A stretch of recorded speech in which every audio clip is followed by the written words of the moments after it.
नमस्कार मित्रांनो, मी active education YouTube channel मध्ये आपले स्वागत करत आहे। आपणासाठी एक महत्त्वपूर्ण आनंदाच्या बातमीचे स्पष्टीकरण करत आहे। तर चला आजच्या आनंदाच्या बातमीचे स्पष्टीकरण करूया।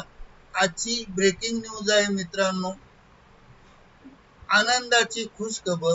निवृत्ती वेतन संदर्भात वित्त विभागाचा मोठा शासन निर्णय निर्गमित दिनांक 15 जुलै 2026। या संदर्भात स्पष्टीकरण करूया। नमस्कार मित्रांनो, सरकारी कर्मचाऱ्यांसाठी आणि निवृत्ती वेतनधारकांसाठी आनंदाची खुश खबर। वित्त विभागाने दिनांक 14 जुलै 2026 रोजी निवृत्ती वेतन संदर्भात एक महत्त्वपूर्ण शासन निर्णय निर्गमित केला आहे। गेली अनेक वर्ष बँकेत संयुक्त खाते उघडण्यासाठी 100 रुपयाच्या स्टॅम्प पेपरवर शपथपत्र देण्याची अट होती। ही अट आता शासनाने रद्द केली आहे।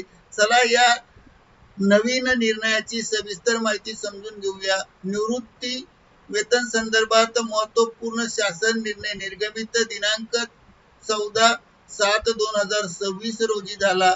निवृत्ती वेतन संदर्भात वित्त विभागामार्फत दिनांक 14/7/2026 रोजी महत्त्वपूर्ण शासन निर्णय निर्गमित करण्यात आला आहे आणि या शासन निर्णयानुसार निवृत्ती वेतनधारकांना बँकेत संयुक्त खाते उघडल्यानंतर सादर करावयाचे शपथपत्र म्हणजे स्टॅम्प पेपरवर घेण्याची अट आता रद्द करण्यात आली आहे आणि ही बाब शासनाच्या विचाराधीन होती। त्यामुळे खालीलप्रमाणे शासन निर्णय निर्गमित केला आहे। सदर शासन निर्णयानुसार नमूद करण्यात येते की शासकीय कार्यालयात दाखल करावयाच्या सर्व प्रकारच्या प्रतिज्ञापत्रावर मुद्रांक शुल्क माफ करण्यात आले आहे। दिनांक 19/6/2013 रोजीचा शासन निर्णय रद्द करण्यात आला आहे।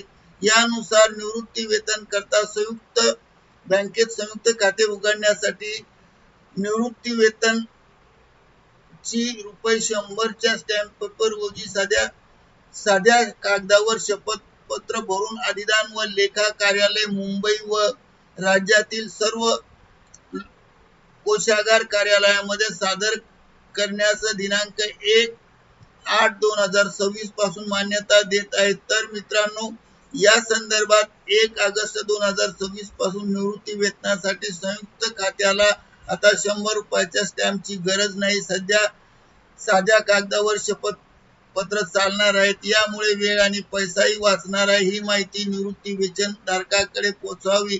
या संदर्भात जो शासन निर्णय निर्गमित झाला आहे तो शासन निर्णय येथे मी पेस्ट करून दिला आहे। आपण आरामाने हा वाचावा आणि यामध्ये संपूर्ण शासन निर्णयाचे स्पष्टीकरण दिले आहेत। करिता ऍक्टिव्ह एज्युकेशन यूट्यूब चॅनलने हा व्हिडिओ आपल्या माहितीस्तव व्हायरल केला आहे।